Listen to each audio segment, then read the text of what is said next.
Hello, everybody, and welcome back to my channel, and welcome back to my studio, a new studio. My name is Benjamin, and I am a maker here. I'm a costuber, I'm a fashion designer, textile artist, just, you name it. Um, cat, cat dad. Hello, Happy New Year, everybody. If you haven't seen my update video from late January, you you will be confused. This does not look the same behind me. Well, I moved. I moved apartments in January, and I am much happier in this place that I'm in currently. It's a studio. I've made it very cozy. It's my oasis, my little nest. So this is where I'll be doing videos from now on, where I'll be doing the work. Um, the project table is right behind me, and my canopy that I made for my bed is back there. So it's a nice cozy spot, and I'm even closer to working on my things within arm's reach, no matter where I am in my apartment. Anywho, what brings you here? Oh my gosh, let's just stop yammering and talk about what this video is. You've already seen the title, Mucha Goes Medieval. I am going to be following a knight's journey across a year, or this year. The timeline in the art is going to be over much longer period of time, but snapshots from each season of this knight's life. And by knight, I mean Knight, a medieval knight. I'm very much looking forward to this project. So, giving you a little bit of context, I love medieval history, medieval fashion because it's weird. And I also really love the Art Nouveau period of time and the Art Nouveau style of just like artwork, particularly Alphonse Mucha. You are probably very familiar with Alphonse Mucha. He did a lot of the advertisements around the turn of the 20th century for a lot of companies in France at the basically the end of the 1800s or 1890s into the 1900s. You do get the Art Nouveau period. It comes just before, like literally, they kind of happen simultaneously, but in different locations of the world. It comes right before the Art Deco period, especially here in the US. The Art Deco period was huge. But the Art Nouveau period definitely solidified a certain aesthetic for France, particularly Paris at the time. And it's all about form over function. It's about taking these natural, naturistic forms and turning them into functional objects, but the form of the object came first. So you get these like really sinewy lines. The painting is very much like verticality, swooshiness, organic movement, organic shapes.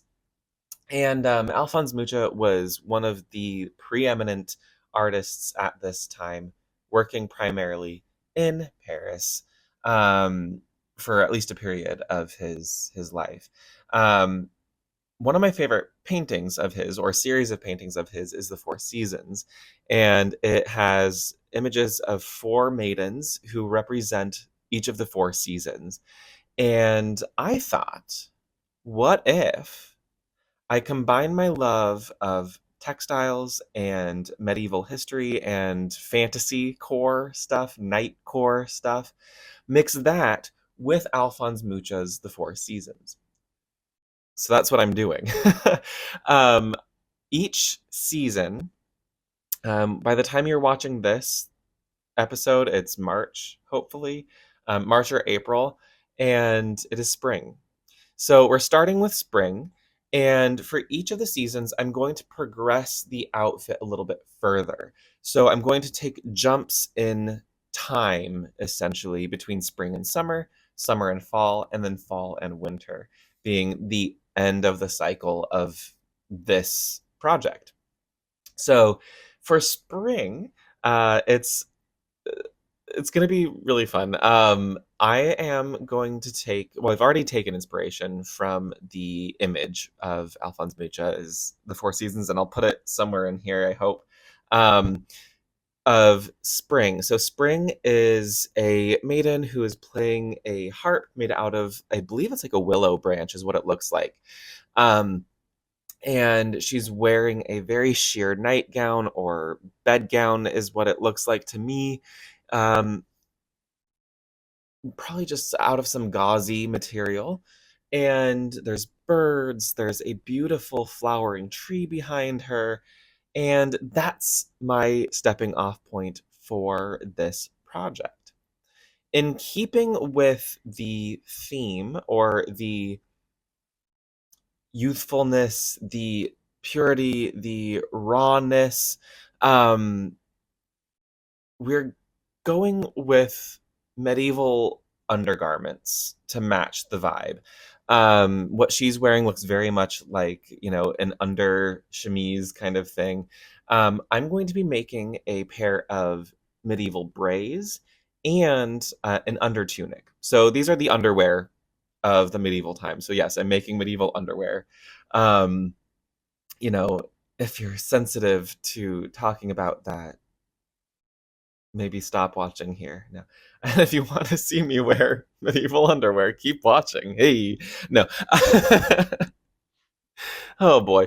So I'm making the medieval braies and the under tunic, but I'm also making a chainmail hood.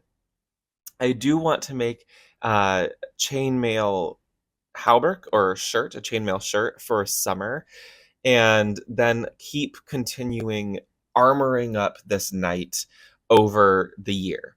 Granted, again, I think for the knight, it's going to be taking place over maybe a decade. I don't know. I need to think about it a little bit more, the story behind this knight.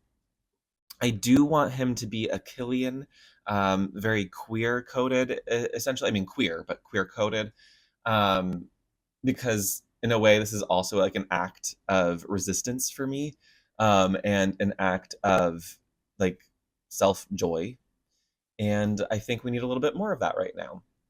So I do want to add some flower language to the under tunic, in like embroidery. I'll be doing some light embroidery, pulling colors from the actual image of spring. But I need to be careful because I need to look at all of the colors across the whole piece and make sure that when I'm adding colors at the right time, that I am not adding it for no good reason. So I just need to be very, very careful. So the under tunic will get embroidery around the collar and down like the keyhole thing. I don't know what it's called, the slit. And well, I feel like I'll have to show this in a second. So for the chainmail hood, I'm doing just kind of like a traditional hood, and then I'm going to get some brass rings for chainmail. I think I'll just make my own. I just need to get the wire. Um, and do like a flower crown that in brass chainmail. And I want to start adding kind of, this is the Art Nouveau period coming into play here. I want to add floral motifs on the hood and then eventually the hauberk as well, using brass chainmail. So it'll be part of the armor, but it has no actual function. It'll be very much decorative. So I'm very, very excited about that. You'll see I've put up hopefully an image of here. Ooh, what if I plan ahead? What if I plan ahead? So over here, I'm going to put the sketch that I've done of spring, and then we'll jump into the actual project. I'm filming this currently on February 7th. It's my sister's birthday today. Shout out. Um, so this is going to be a long-term project. This whole project is going to take a full year. But it's I need to make sure I don't bite off more than I can chew. So there's going to be a lot of planning on this. Um, so on the sketch, you'll see that I have the hood, the chainmail hood, the undertunic, and the braies. That's all I'm making for spring. I've got about a month before I want to have this put together, and then I actually have a photographer that I want to reach out to. Hopefully, in a later clip, you'll hear me say, "Oh my gosh, I reached out to this photographer," and they said yes. But it's a friend of mine who I just super admire and love their work. So I hope they say yes. I hope they say yes. But I want to book a photographer and take photos in the spring. And spring here in LA is like short lived. It goes from spring to summer fairly quickly. The doldrum gray of January and early February into like, oh, all the trees are flowering again and the plants are flowering again. You can probably tell that I already have allergies. So I want to make sure that I'm catching the seasons as they happen and releasing, hopefully, on like the solstice or the equinox. So hopefully you're watching this on March like 21st or 20th, whatever day the spring equinox. Uh, yeah, yeah, vernal equinox. Whenever that happens, and then hopefully summer will come out on the summer solstice. So I think that's June 21st, around there. Um, so yeah, I have big plans. But without further ado, let's jump into the actual project of this. And these are going to be long videos, so buckle up, get your coffee, get your tea, get your snacks, get your crafting stuff, and here we go. Hello, it's a new angle. I literally just recorded the last clip, but I figured, hey, let's make sure that we're getting good angles. We're going to talk about, at the beginning of this, the chainmail, because that's where I've started first. I, like maybe many of you can relate, I decided that I wanted to finally learn how to do chainmail. I've had chainmail making supplies for years. I think I've moved with the chainmail supplies that I have um, at least 3 times. So now I'm actually doing something with it. I have been very, very busy, and I've gotten like half the hood made. So I am making my own chainmail rings. You can buy them, but I did the math, and it's going to be about a third of the cost if I make them myself. Now, that being said, it's very time intensive. So what I'm saving in money, I am paying for in time. That also being said, I like doing this shit. So, this is a skill that I've wanted to learn for years, and I'm super happy that I finally did. I've started with the European, shoot, I've started with the European 4-in-1, and that's a very basic chainmail pattern. It's literally 4 rings around a central ring, and then units of that pieced together in sequence and joined together that create basically a metallic fabric. And this is honestly why I wanted to do this, because I have some other future plans to create modern, fashionable things out of chainmail using like old techniques.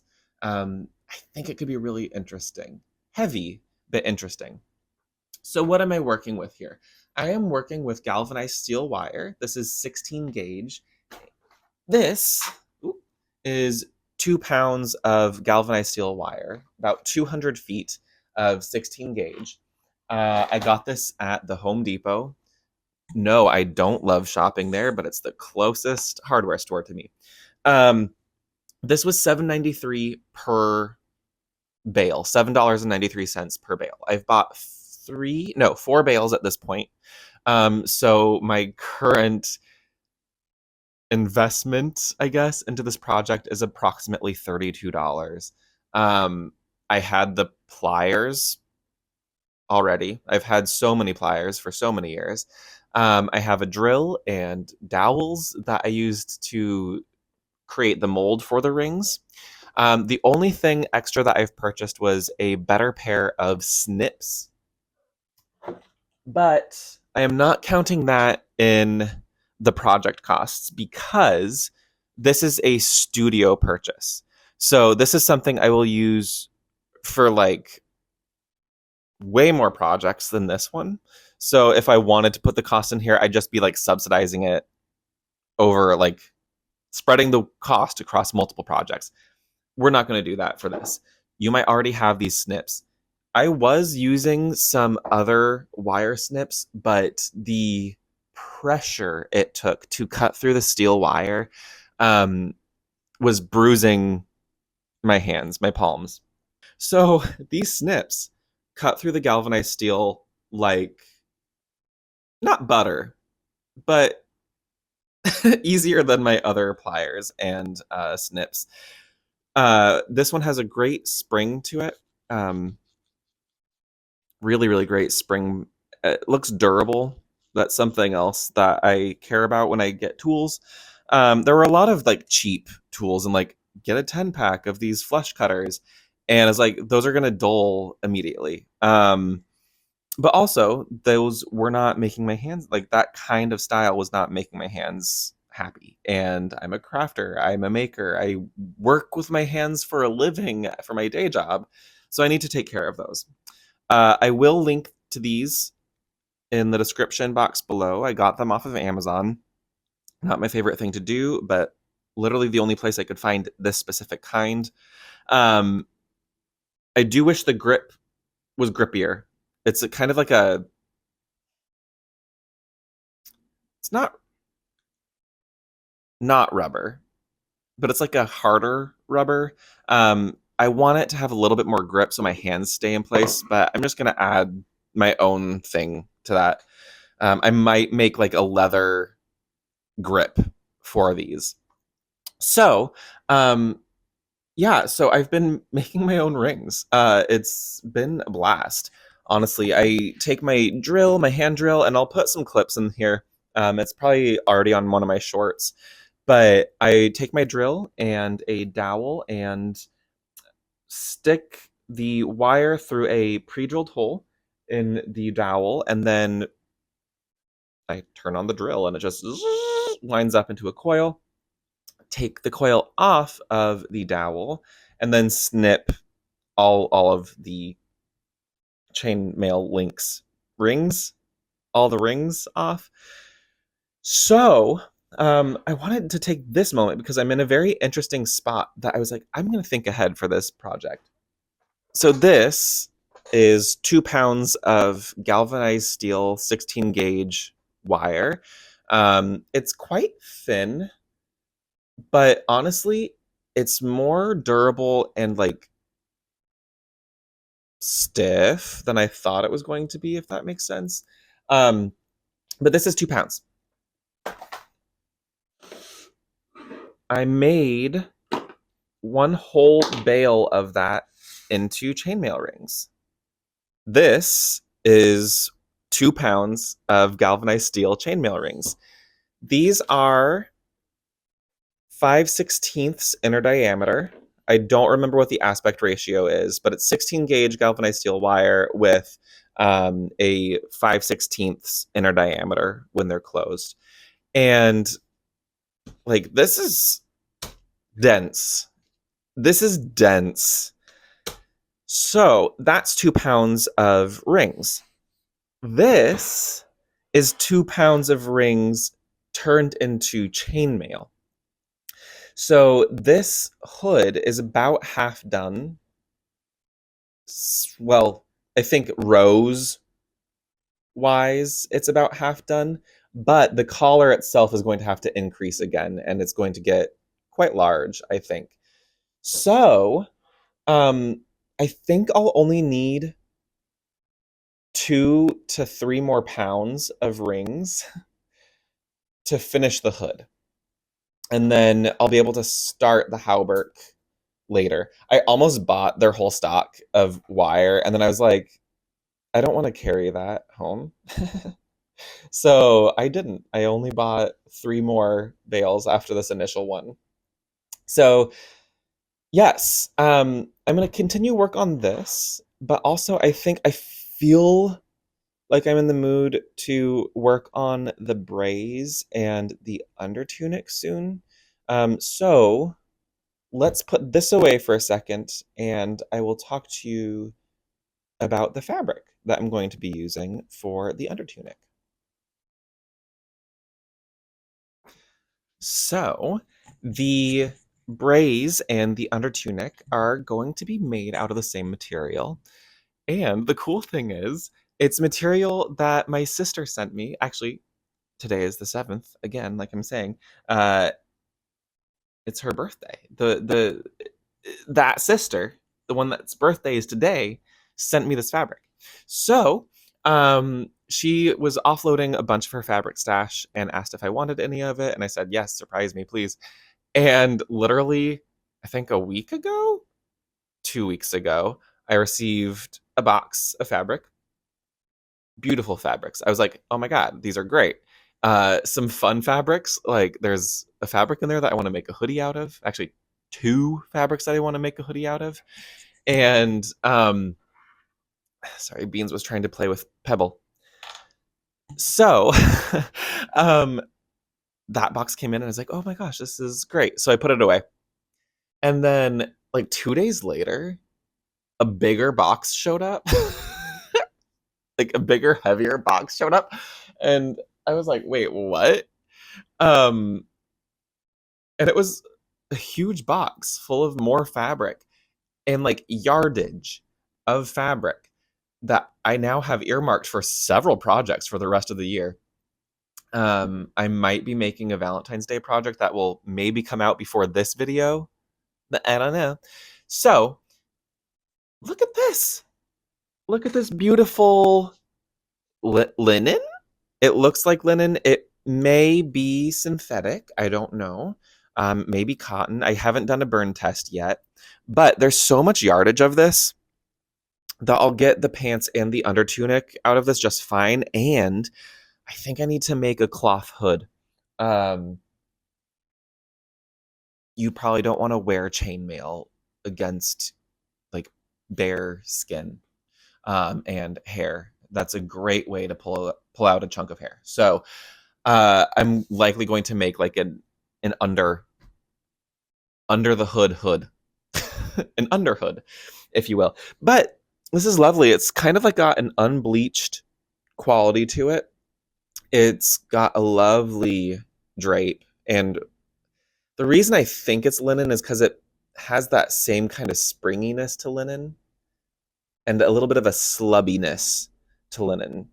So I'm gonna do a burn test, but this is very like flowy and light. So I think it's going to be perfect to mimic the like gown of the Spring Maiden's portrait. So yeah, I'm excited. So let's go ahead and jump into the like a time lapse of working more on the chainmail hood, and then I'll start doing maybe just draping the braies in undertunic pattern, because that's not going to be the thing that takes a long time. It's going to be the embroidery that takes a long time. So honestly, I could probably get these done in a couple of hours. Maybe. I'm going to hand sew everything. So it'll be a few days. Let's be honest here. I'm hand sewing everything on this just because I think it'll look better. And I don't feel like pulling out my sewing machine. So yeah, next time you see me, it's going to be while I'm working on some chainmail and probably watching some YouTube. So see you there.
Forgive the state that I am in. But I just finished the top portion of the chainmail hood, and I'm really happy with it. I've just been drafting this myself and just kind of going off of vibes and whether it fits. So here's the top of it. Again, this is just European 4-in-1. But like, this is legit.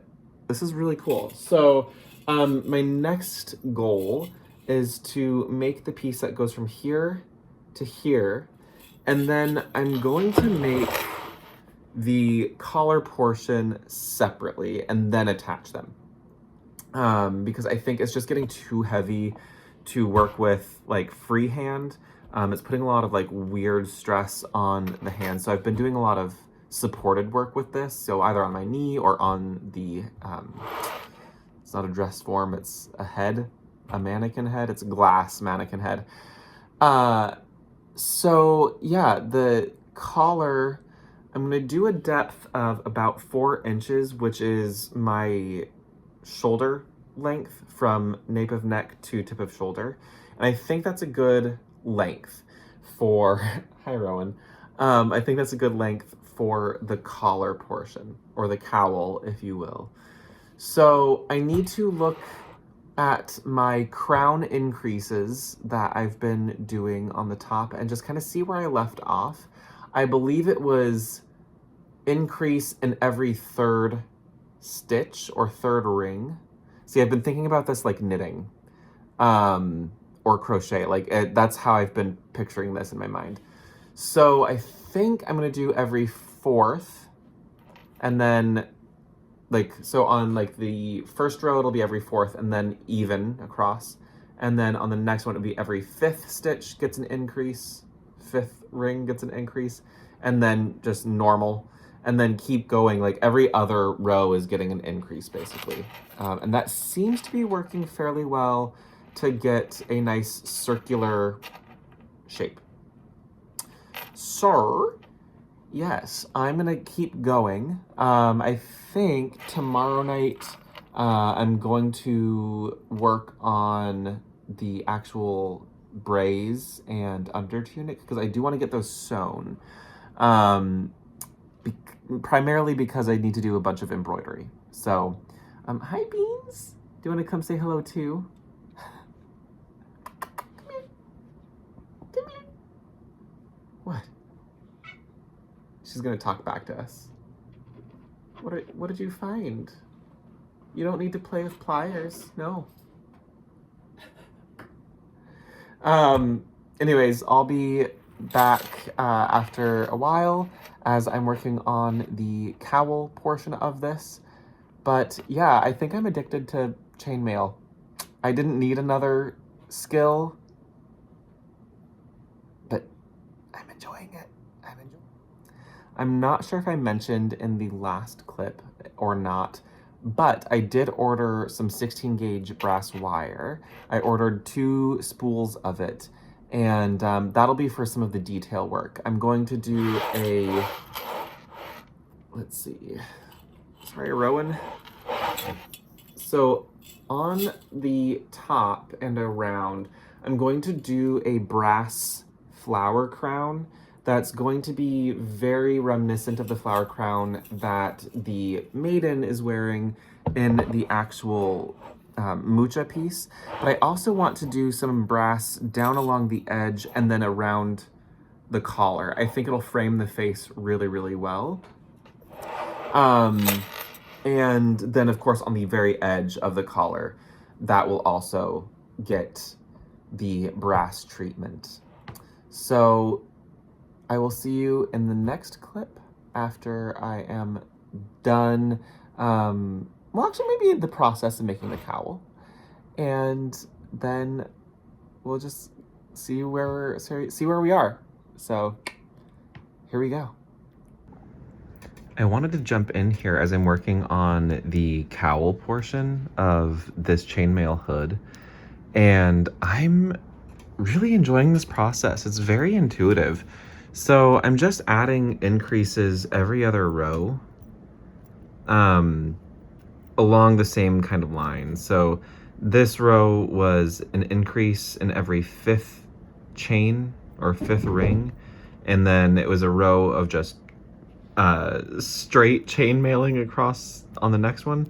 And now I'm doing every sixth ring gets a increase. So 1, 2, 3, 4, 5, then 6, and then in the same spot I'm adding another ring. So yeah, I know not all of these are perfectly round.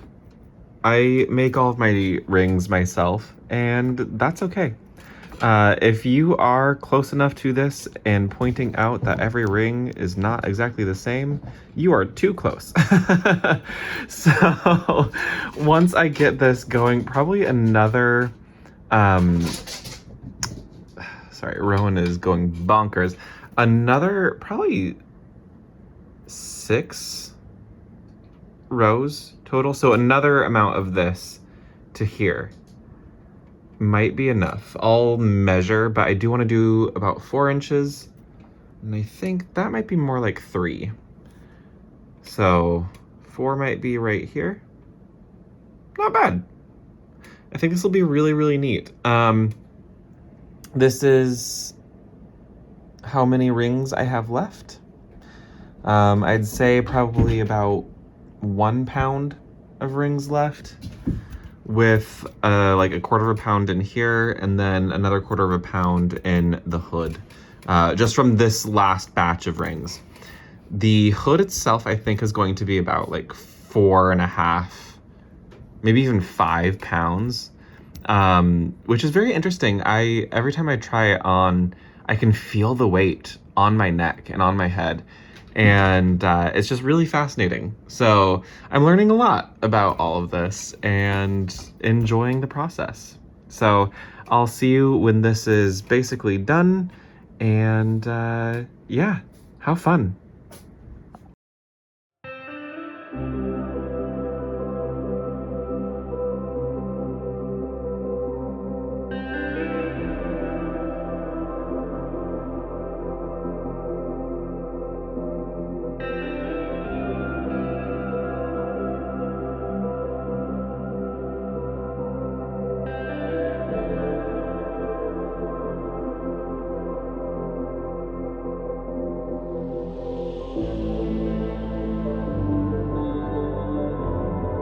Here we are in the middle of this project. And look, the hood is pretty much done. It's pretty much done. It looks so good. Um, the only thing that I'm missing right now are the brass rings.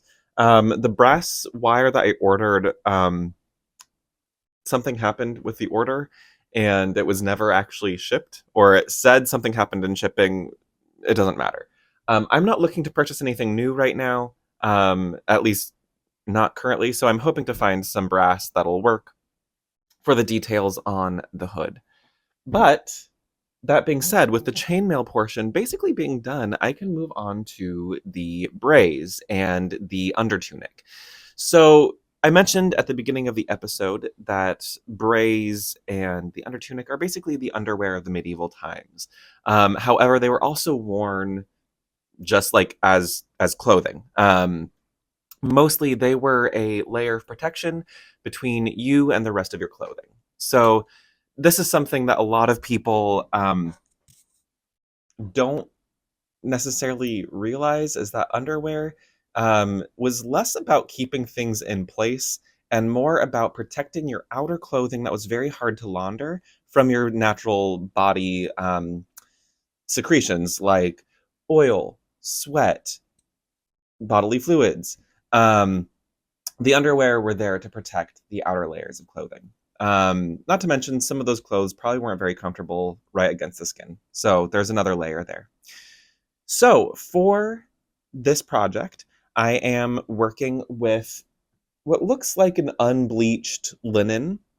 It feels very much like a linen. This is a thrifted fabric from my eldest sister. She sent me a bunch of fabrics about a month or so ago. And this is quite a bit of yardage. And I think I'm going to have plenty for both the tunic and the braies, or the under tunic and the braies. Now, when working with an unknown fiber, it's really, really important to do your due diligence and understand what it is that you're working with. So, anytime that I have a new fabric that I'm working with, I run a couple of tests. One of them is just a very simple feel test. What is it? And it's actually a feel and look test. What does the fabric feel like? What does it look like? How does it behave? What is the drape? What kind of texture does it have? How does it feel between the fingers? That'll give you some idea and a standing, like a jumping off point. Um, sorry. It gives you a jumping off point for the next test. There are some fabrics that feel very clearly like a nylon or polyester. You can kind of feel how it's plasticky, especially older fabrics as they age over time. I find that they get a little bit more stiff. The plasticky feel on some of those just gets worse over time. But there are other tests that you can do, particularly when you think that you might have a natural fiber. So I've cut off a piece of fabric from the corner of this, and I'll show you right here. I'm covering up part of it because I've already done the test, but what you can do, and I'm going to use some tweezers here, and I have an open flame over here to the side. I do have a aluminum tray to place my fabric after I am done burning it, but this gives you an idea of the fiber content.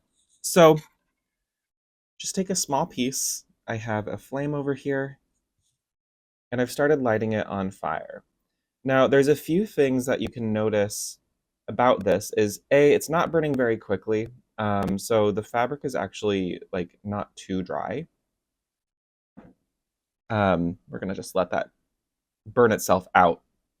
But if you're not dealing with a plasticky fiber, the fumes that the smoke that this test gives off will have a couple of different smells that might guide you into what this fiber might be.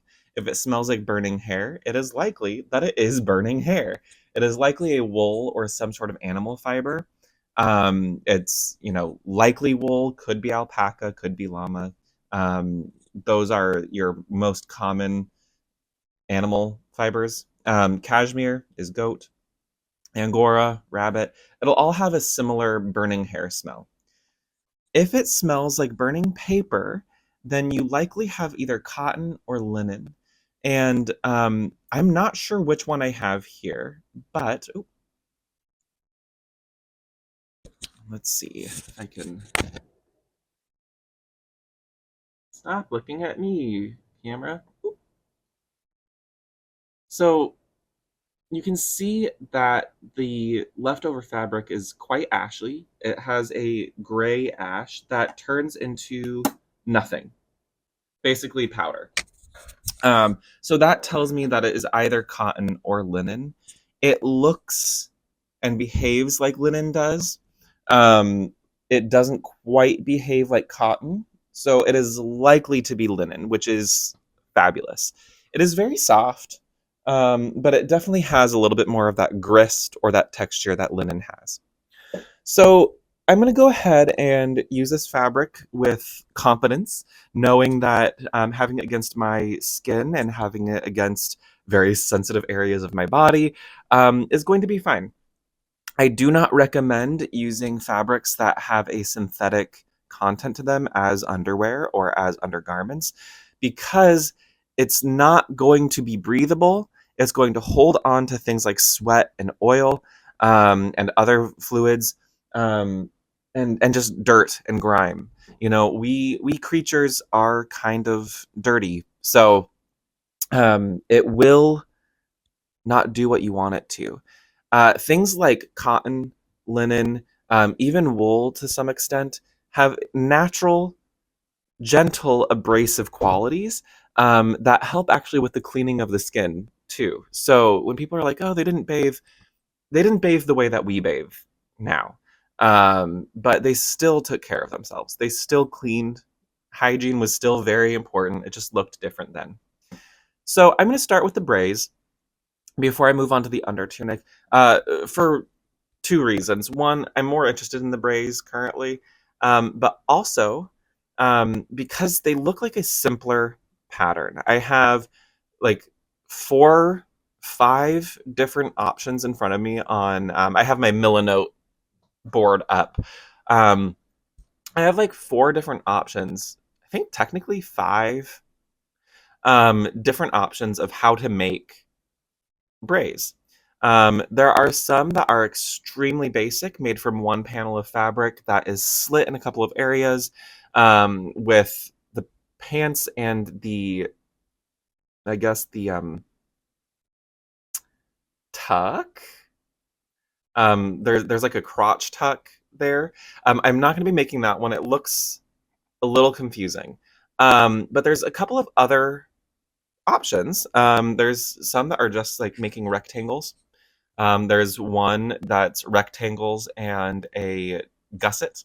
There's one where the fold of the fabric is the basically the inseam, all the way up to the crotch, and your out seams are your outer seams. So I'm pretty tempted to make that one. I do think it's going to be weird because of the way the fabric will end up folding. But I'm going to go ahead and make kind of like a hybrid, I think, of maybe. We'll see. I'm going to get into the fabric and I'm going to look at the two options that have most intrigued me, and just kind of do a plan. So I'm going to meet you over at the patterning table and we'll work on getting that together. All right. Here we are at the patterning table. This is not going to be terribly groundbreaking, but there are two different patterns of braids that I'm currently looking at for this project. The first one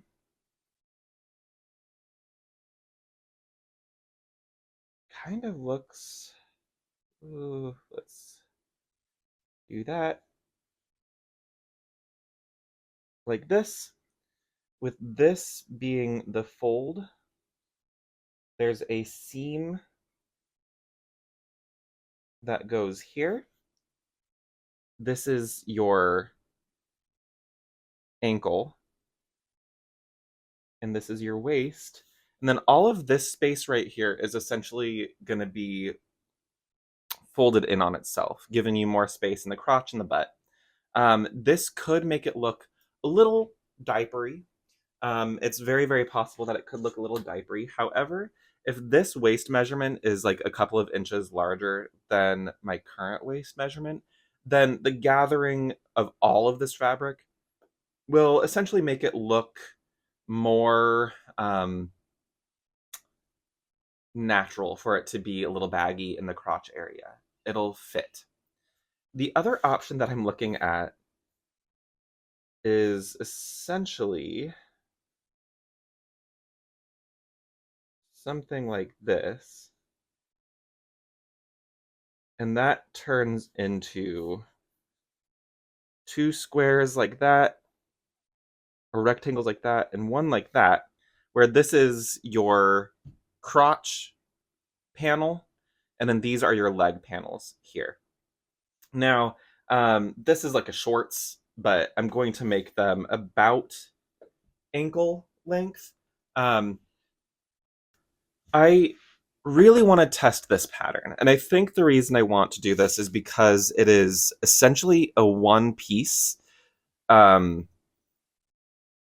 it's one piece, which makes sense to me. When you're weaving this fabric, you're spinning the wool, you're spinning the linen, you're creating these undergarments. You want them to last, but also to be an effective use of fabric. You can probably see Beans's tail in the corner here. Anyways, the reason that this one intrigues me is because they're all rectangles, and looms create fabric that is rectangle shaped. Um, that's something that people, I don't think, forget, but maybe the layman doesn't think about when thinking about historical costuming or historical garments, is that so much of this process was done by hand, right? And that means the gathering of the raw materials, the processing of the fiber, the spinning it into yarn, and then weaving it and then sewing it. Those steps alone take months, months of work. You have the full growing season for the plant or the animal fiber. Um, you then need to process it, which takes time. And, I'm an accomplished spinner. I can get through probably a pound of wool in a few days. That doesn't get you very far. So all of this is very labor intensive. So you'd want to utilize your fabric as a precious commodity, because it was.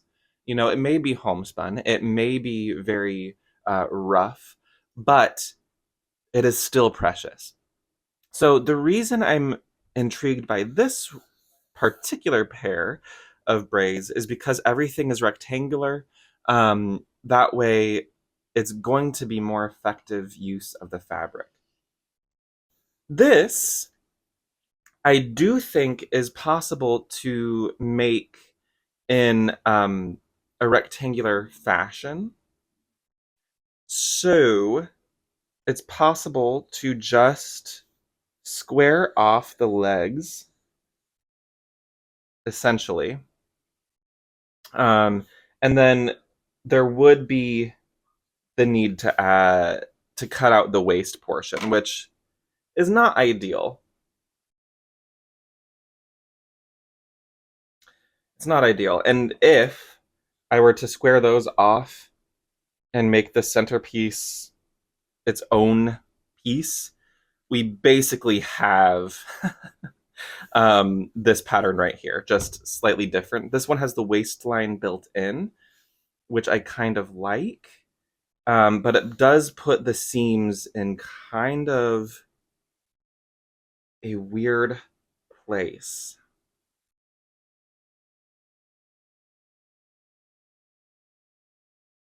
Because this is basically above the hunk of the thigh, where it goes underneath the crotch. Oh boy, so many questions. So many questions. You know, I think even though I'm intrigued by this, mm,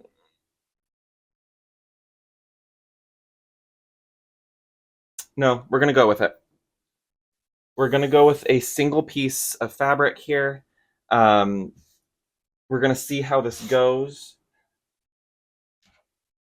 and little toe beans in the corner here, right there. Beans, I think the people deserve a little bit of time. Come here.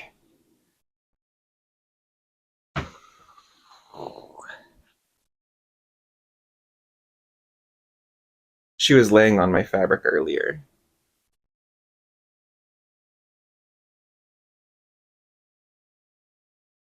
All right, my love, it's time to take some measurements, yeah? Yeah. Yeah, it's time to take some measurements.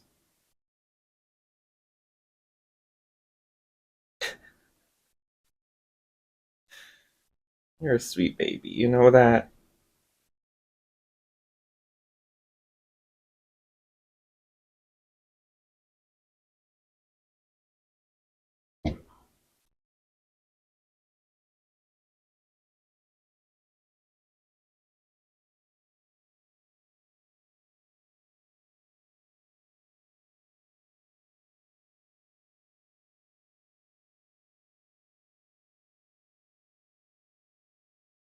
Betty, Betty.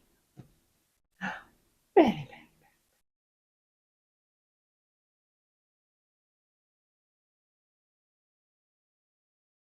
Ooh, you are drooly. All right, my love. gonna scoot you back.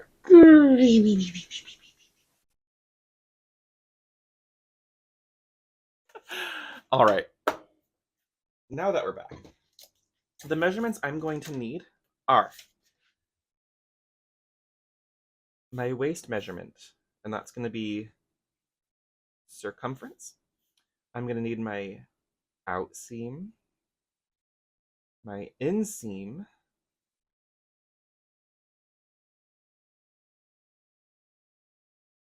which are just length, essentially. And I also want to take my upper thigh measurement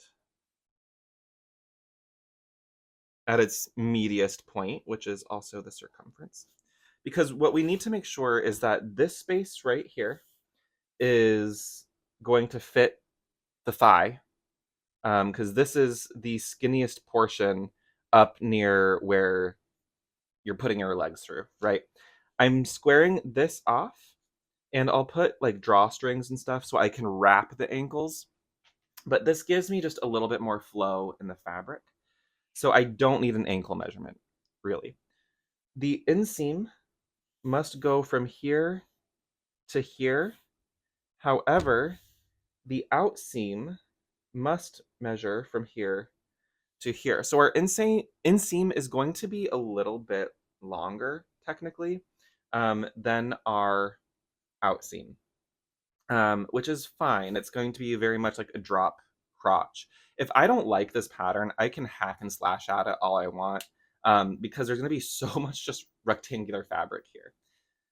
I'm going to need to cut a rectangle that is twice the size of my inseam at least, but better yet, making sure that my outseam on the outer edge has enough space to go all the way down. So I'm going to go ahead and take measurements off camera because I am not wearing much right now. I am making underwear. So this is why we do measurements. Okay. These technically fit. If I were to sew these up and put on a waistband, they'd be fairly close fitting pants. I need a little bit more space in the waist, but also this definitely gives diaper butt, which makes sense because there's a ton of fabric that is trying to get gathered in there. I could probably do the splits, no problem. But this is not quite it. So I'm gonna go ahead and pivot to the other pattern. I think that, yeah, I'm going to pivot to the other pattern. I think that this just isn't really the look I am going for. So I'll see you after I've drafted out a new pattern.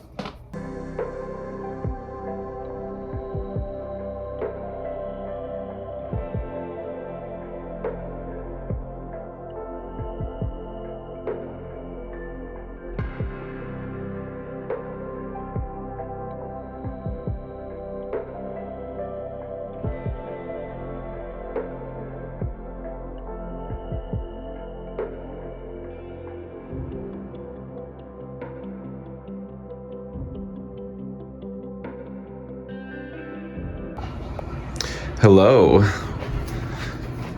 The medieval braies, medieval underwear are done. I put on a jacket because I don't want YouTube to get mad at me for showing too much skin. But these have turned out really well.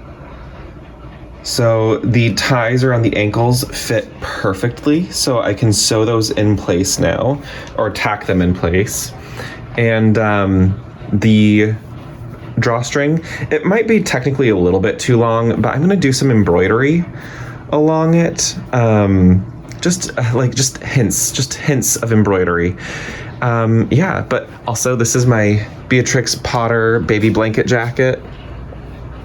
I'm still working on it, but this is like a quiet meditation project. So, but they match the pants.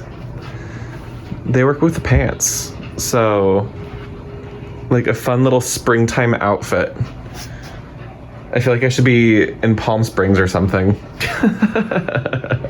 But anyways, next thing to do is to make the undertunic. And basically after that, it's time for the reveal. So I'll take you along the drafting process of that as well. Or at least I'll walk you through my thought processes for that. And other than that, I will see you all in the next clip. See you soon.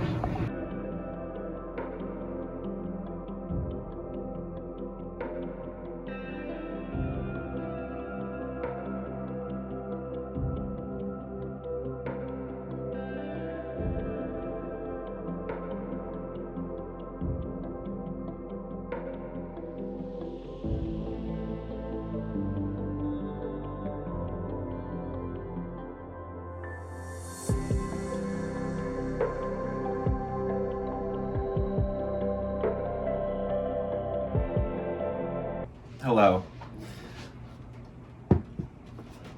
The pants are done. The braids are done. I love them. Oh my gosh. They fit well. They are still a little tight around the thigh, but not too bad. But mostly, I'm excited about the embroidery that I did. And it turned out really, really well. I just did it on the drawstring, but I thought it would be very, very cute detail.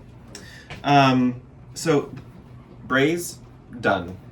Time to move on to the undertunic.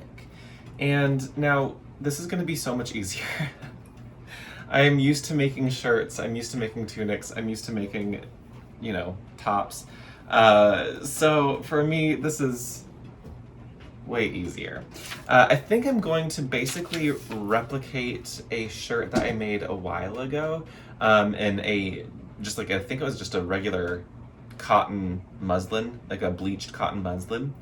So while that could work for this overall outfit, I want to use the actual fabric that matches the pants. So I'm just gonna make another one. It's basically technically 5 rectangles, with one of those rectangles getting cut into triangles.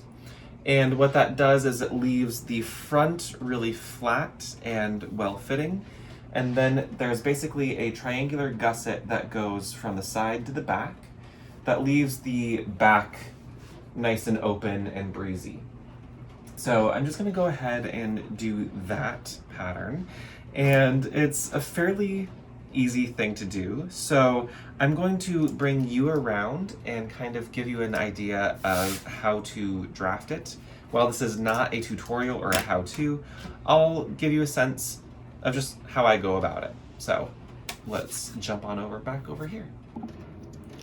So for this particular project, for the undertunic,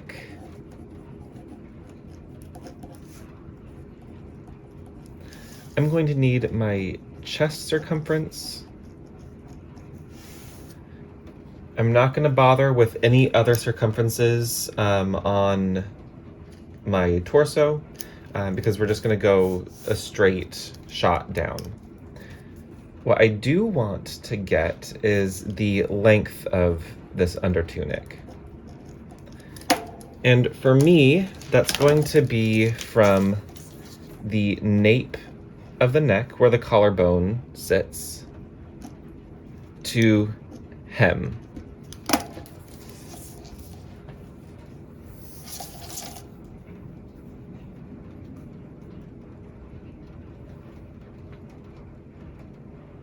All right, so basically I'm measuring to get it to be about below crotch level. And that is 29 inches long. Now, I am going to do sleeves on these, and I usually do my arm side depth as about 11 inches. So I'm just gonna verify that Again,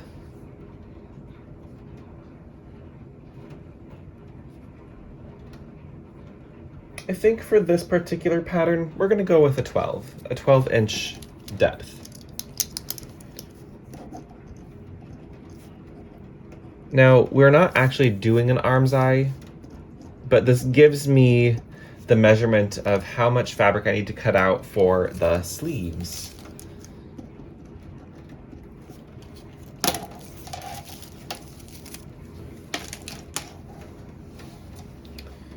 Now, sleeve length is one of those things that's extremely personal.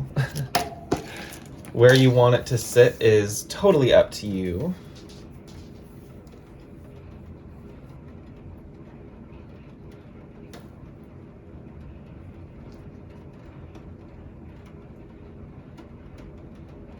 I think we're gonna go with, it's technically a 24-inch inseam for me, but because I'm not doing any like bodice shaping on the top, the way that these sleeves are attaching to the main body is like a straight seam. So it'll be kind of like a dropped shoulder. So the top measurement is not gonna quite match if I use that measurement for my rectangle. So now we can make a very simple pattern.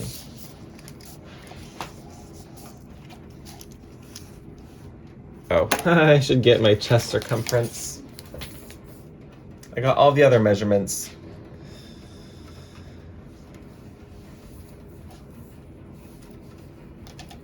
So for this, I do it around the widest part of my chest. I breathe in.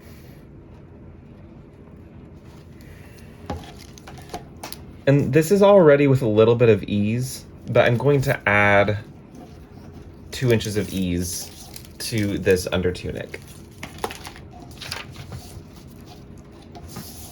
All right.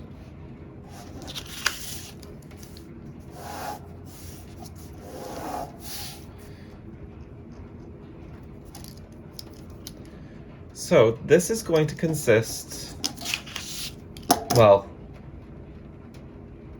I also need the back part, but I can't get that quite yet, so hold on.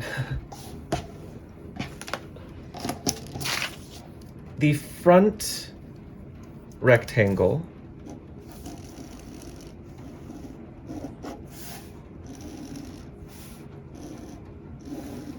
so my first pattern piece is going to be a rectangle for the front of the shirt. And that is going to be half of my chest circumference by my nape to hem length. So this is going to be 29 inches.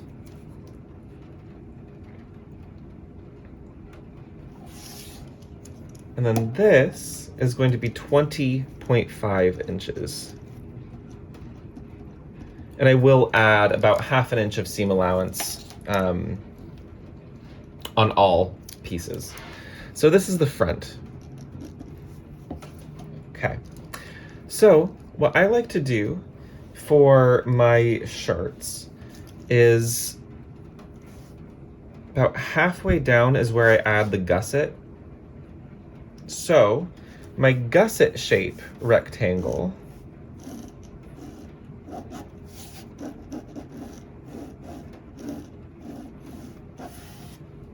like so is going to be kind of whatever I want width-wise.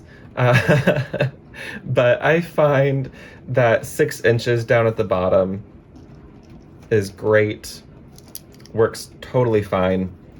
And then this is going to be half of this measurement, so that is 14.5 inches. Again, I'm going to add seam allowance.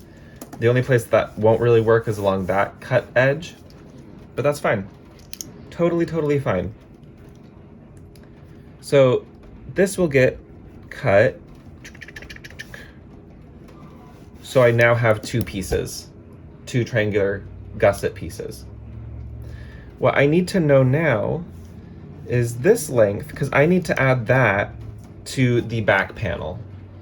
So we're going to use our good old-fashioned friend, the Pythagorean theorem, which I'm going to need a calculator for, but it's 6 squared plus 14.5 squared equals, we're just going to do x squared. And that is how I'm going to end up getting this measurement. So let me go ahead and do that math off camera, and I'll be right back.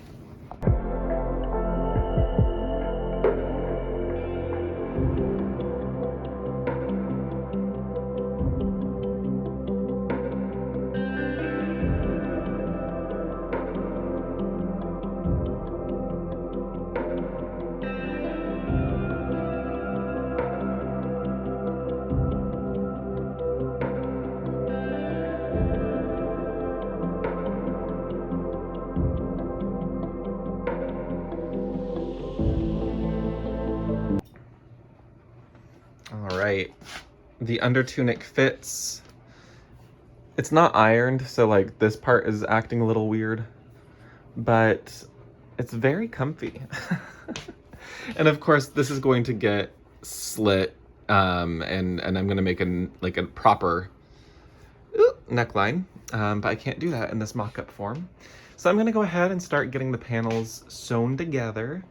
I'll probably do the sleeves, then attach the gussets to the back panel, and then I'll put the sleeves on to that, and also I'll probably do like the top, the shoulders. So yeah, moving quite along.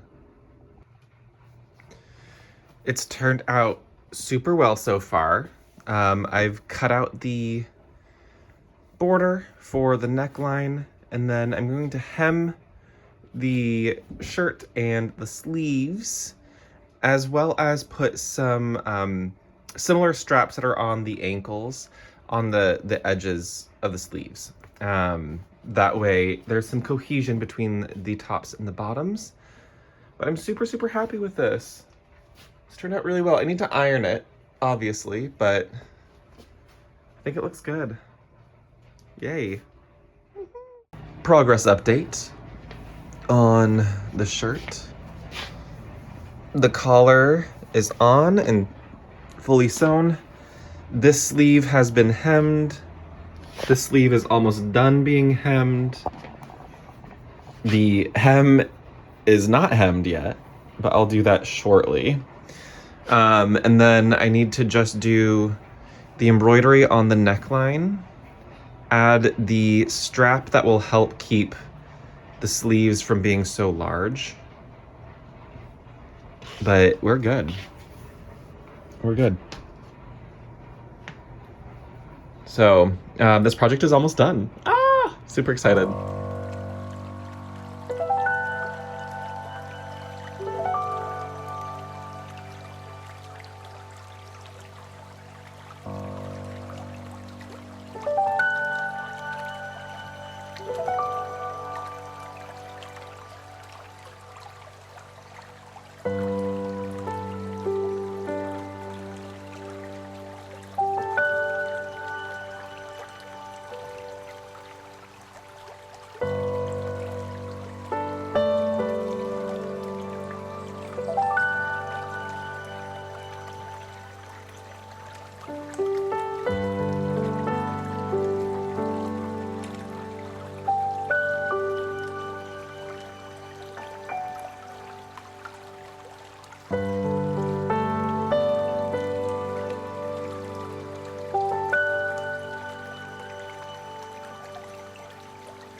Everybody, I hope that you enjoyed the reveal of this outfit. Here's a different outro. I did one in the mirror, but I felt like maybe I should do a sit down with this. This outfit is extremely extremely comfortable. It is linen for sure. It irons like linen and it wrinkles like linen. So it is very comfortable, very breathable. Maybe like perfect for summer. You can even see it through the light. Ooh. The hood, you'll notice I had to make a concession on the hood. There is no brass on here.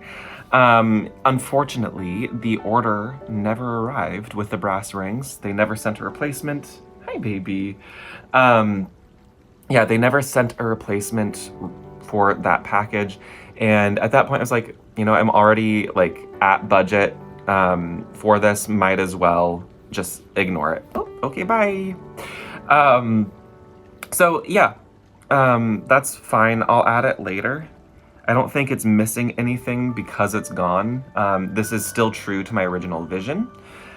Things I might want to add. So I did embroidery on the straps of the pants or the braies, and I might do that on the ends of the arm straps as well as the ankle straps. But I think I'm just gonna do like a sprig or like nothing as intensive as that, or where's the other one? Or that one. It just doesn't make sense. It doesn't make sense to have it that complicated when most of it is going to be hard to see. But having like a couple of flowers at the very dippy ends, I think would be really cute, very romantic. Under the hood, let's take a peek under the hood, which isn't too tricky to take off. That's like a different kind of helmet hair. But I also did embroidery on the collar of the undertunic, and I really like this one. It's just buttercups and lavender kind of intertwined. And I might do more around the whole collar, but I don't know. I haven't decided yet. I like it as is, and I'm worried about making like, I don't know, too much. But I don't know, it might be nice. It might be nice. So, any whoosies, the next part of the series will come out sometime this summer, around the solstice, hopefully. And in the meantime, there are going to be some other projects coming along. Earlier in the video, I mentioned that I'm working on a Valentine's Day, like Lady Gaga inspired thing. It's well past Valentine's Day, a month past Valentine's Day. I am still working on that project. So it's happening. I made the mock-up of the shirt, and now basically I just need to pivot and focus more on that project now that I'm done with the spring portion of this project. I believe the next installment of this will be hose, making some medieval hose that go over the pants, and a tabard. I'm pretty sure that's what I want to make next. I kind of thought about making a gambeson, but I don't have access to wool right now, or at least not wool that I'm willing to use as stuffing. But I do have like fabric scraps, and I think I could use that. Honestly, I could probably just use that. So a gambeson is medieval armor, cloth padded armor, and it actually is fairly good at what it did. It was good at what it did back in the day. So that with a chain shirt would work great. I think I might still be making the chainmail shirt, the hauberk, for this one, but we'll see. We'll see. This is all very fluid. So anyways, I hope you all enjoyed this video. This has been a really long video. Thank you for sticking through it, or taking breaks if you had to. And if you did enjoy this, please subscribe, hit that thumbs up button, and stick around for more weird content like this. So stay happy, stay healthy, most of all, stay creative, and I will see you all in the next one. Bye.